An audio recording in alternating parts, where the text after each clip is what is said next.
समझ एकेडमी में आपका मोस्ट वेलकम है।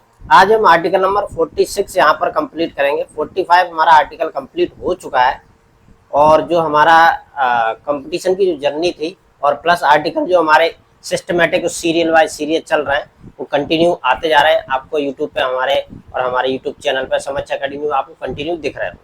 तो आज हम स्टार्ट करते हैं आर्टिकल नंबर 46। चलिए लेट्स स्टार्ट करते हैं।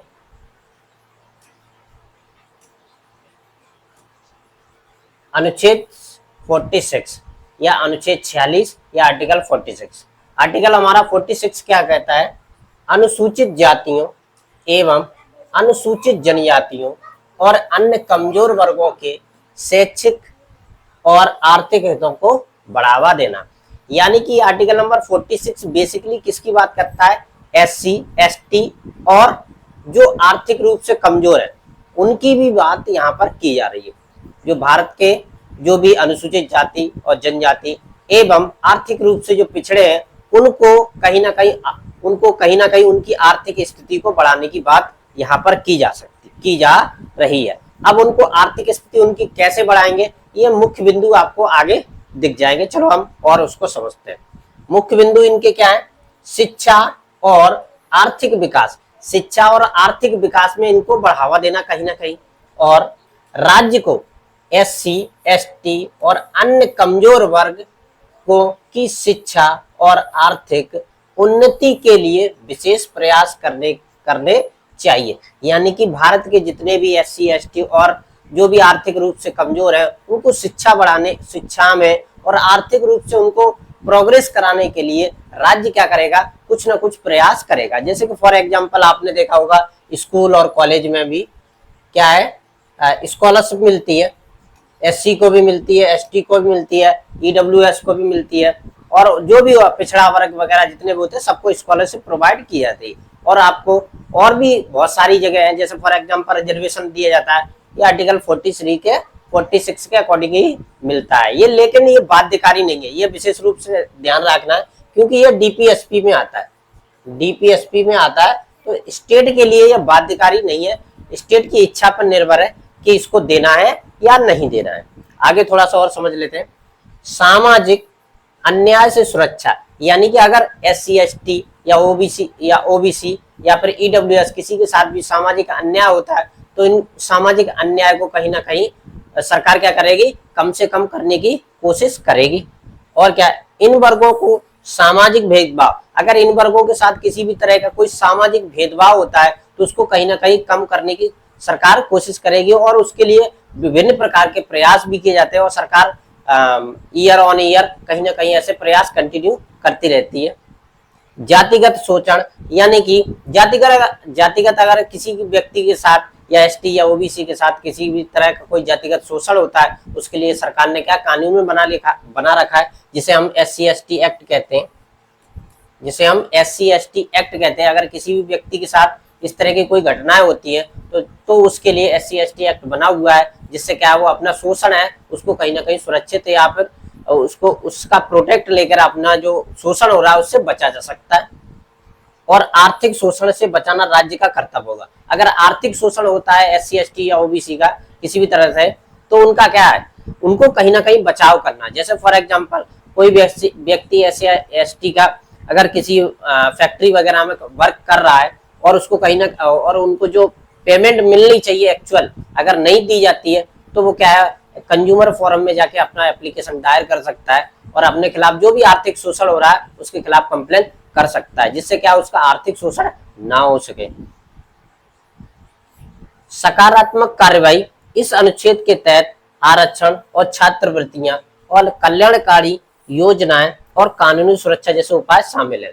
सकारात्मक कार्रवाई क्या है? इस आर्टिकल की वजह से क्या हुआ है, जैसे कि छात्रवृत्ति मिलना और SC, ST को और आरक्षण मिलना। जो नौकरियों में आपने देखा होगा SC, ST के लिए सीटें रिजर्व आती हैं, वो कहीं ना कहीं इसी आर्टिकल की वजह से दी गई हैं। और जो भी आर्थिक शोषण होते हैं कहीं ना कहीं उनसे SC, ST के यानी कि स्पेशली रक्षा करने का यह प्रावधान कौन आर्टिकल नंबर 46 करता है। चलिए और थोड़ा सा इसको हम और डीपली समझते हैं।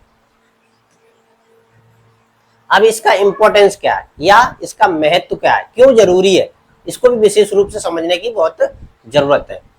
यह सामाजिक न्याय और समानता को बढ़ावा देता है, यानी कि आर्टिकल नंबर 46 सामाजिक न्याय की बात करता है और समानता यानी कि सोसाइटी में क्या है, एक रूपता, यानी कि सभी रूप से समान है। सोसाइटी में जो भेदभाव या डिस्क्रिमिनेशन या किसी भी तरह का कोई भेदभाव होता है उसको कहीं ना कहीं कम करने की कोशिश करता है, क्योंकि एक भारत में जितने भी व्यक्ति है किसी भी धर्म के हो या किसी भी जाति के हो एक समान होते हैं, इसलिए वो समानता को ज्यादातर आर्टिकल नंबर 46 बढ़ावा देता है।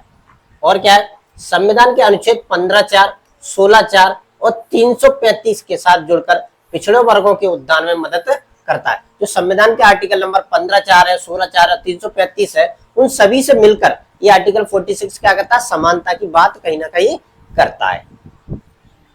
हालांकि यह न्यायालय द्वारा प्रवर्तनीय नहीं है, हालांकि यह क्या है, न्यायालय द्वारा इनफोर्सेबल नहीं है, न्यायालय आपको फोर्सेबल करके इसे लागू नहीं करा सकता, लेकिन फिर भी किसकी ये राज्य की नैतिक जिम्मेदारी बनती है इन लोगों के लिए कहीं ना कहीं यह राज्य कार्य करे। जैसा कि यहाँ पर स्लाइड में आपको दिख रहा होगा, नैतिक जिम्मेदारी और प्लस दिशा निर्देश प्रदान करता है। दिशा निर्देश का यहाँ पर क्या मतलब है, राज्य क्या करता है, आप ईयर ऑन ईयर क्या है, बहुत सारी ऐसी योजनाएं बनाता है जिसमें क्या रहता है, राज्य SC ST के लिए विशेष प्रावधान कहीं ना कहीं करता है, जिससे क्या उनको अलग से बजट दिया जाता है, उनके छात्रावासों के लिए, उनके स्कूल कॉलेज के लिए, उनके कल्याणकारी जो भी योजनाएं बनाने के लिए अलग से प्रावधान दिए जाता है, जिससे क्या इन लोगों के क्या कहीं ना कहीं डेवलपमेंट हो सके। अब क्या आगे क्या है, कानूनी सुरक्षा या लीगल प्रोटेक्शन। कानूनी सुरक्षा के लिए क्या किया सरकार के द्वारा बनाया गया अनुसूचित जाति और जनजाति अत्याचार निवारण अधिनियम, जिसे हम SC ST एक्ट 1989 के नाम से जानते हैं। ये एक्ट क्या करता है, SC ST के साथ अगर किसी भी तरह का जातिगत भेदभाव होता है तो कहीं ना कहीं उनको ये प्रोटेक्ट करता है, क्योंकि सोसाइटी में आपने देखा होगा डिफरेंट भेदभाव आपको कहीं ना कहीं देखने को मिलते हैं। आज की डेट में भी आप बहुत सारे देख सकते हैं, किसी भी राज्य में चले जाओ, किसी भी जिले में चले जाओ, यहाँ तक किसी भी कस्बे में चले जाओ, कहीं ना कहीं ये कास्ट बेस ज्यादातर मोस्टली देखने को मिलता है, जिसकी वजह से क्या है, SC ST के साथ अगर किसी भी तरह का भेदभाव किया जाता है तो जो SC ST एक्ट है ना, वो उनको प्रोटेक्शन प्रोवाइड कराता है। इसी को हम क्या कहते हैं, कानूनी सुरक्षा प्रोवाइड कराना, किसके लिए, SC ST के लिए। तो बेसिकली ये आर्टिकल नंबर 46 ज्यादातर मोस्टली किसके लिए दिया गया है, SC ST के लोगों के लिए ज्यादातर ये आर्टिकल काम करता है। अब इसका निष्कर्ष क्या है, इसे भी हम बेसिकली समझने की कोशिश करेंगे, क्योंकि जितने भी मैंने आर्टिकल कंटिन्यू आपको मेरे YouTube चैनल पे आप समझ अकेडमी में मिल रहे होंगे, उनमें निष्कर्ष है, कंक्लूजन है और प्लस इंपॉर्टेंस है, इम्पैक्ट है, ये सभी चीज आपको उसमें कहीं ना कहीं देखने को मिलेंगे। इसलिए बेसिकली मैं सभी के जितने भी आर्टिकल अभी तक कंटिन्यू चल रहे हैं उनके सभी ना कहीं कंक्लूजन आपको देखने को जरूर मिलेंगे, क्योंकि निष्कर्ष से क्या रहता है, जो पूरा आर्टिकल एक्चुअल कहना क्या चाहता है वो निकल के सामने आ जाता है, जो कि आपको कंपटीशन में जब भी आप क्वेश्चन सॉल्व करते हैं तुरंत दिमाग में क्लिक होता है कि आर्टिकल बेसिकली कि ये किस पे डिपेंड है और प्लस कहना क्या चाहता है, वो तुरंत दिमाग में क्लिक होता है। इसलिए मैं जितने भी आर्टिकल है उनका कहीं ना कहीं मैं निष्कर्ष हमेशा देता ही हूँ। अब इसका निष्कर्ष क्या कहता है, इसको भी हम समझ लेते हैं। अनुच्छेद 46 ने भारत में सामाजिक न्याय, आर्टिकल नंबर 46 ने क्या किया, सामाजिक न्याय को बढ़ावा दिया, यानी कि समाज में जो अन्याय या फिर समाज में जो भेदभाव है उसको कम करने का काम किया है बेसिकली। और समावेशी विकास, समावेशी विकास का मतलब होता है सभी जितने भी लोग रहते हैं उन सबका विकास होना चाहिए, पर्टिकुलर किसी एक जाति या पर्टिकुलर किसी एक धर्म का विकास नहीं होना चाहिए, सभी लोगों का कहीं ना कहीं यहाँ विकास की बात की जाती है। बढ़ावा दिया है, लेकिन अभी भी पूर्ण समानता प्राप्त करने के लिए प्रयासों की आवश्यकता है। लेकिन सोसाइटी में आज भी आपने देखा होगा कहीं ना कहीं डिस्क्रिमिनेशन है, भेदभाव है, लेकिन यह पूरी तरह प्रभावशाली अभी तक हुआ नहीं है। और जहां तक अभी जितना टाइम लगा है हमारे भारत को 75 ईयर से ज्यादा हो चुके हैं, मुझे नहीं लगता और थोड़ा सा और टाइम लगेगा तब समाज में कहीं ना कहीं एक रूपता आएगी या समानता आ जाएगी, ऐसा कुछ कंफर्म नहीं कह सकते।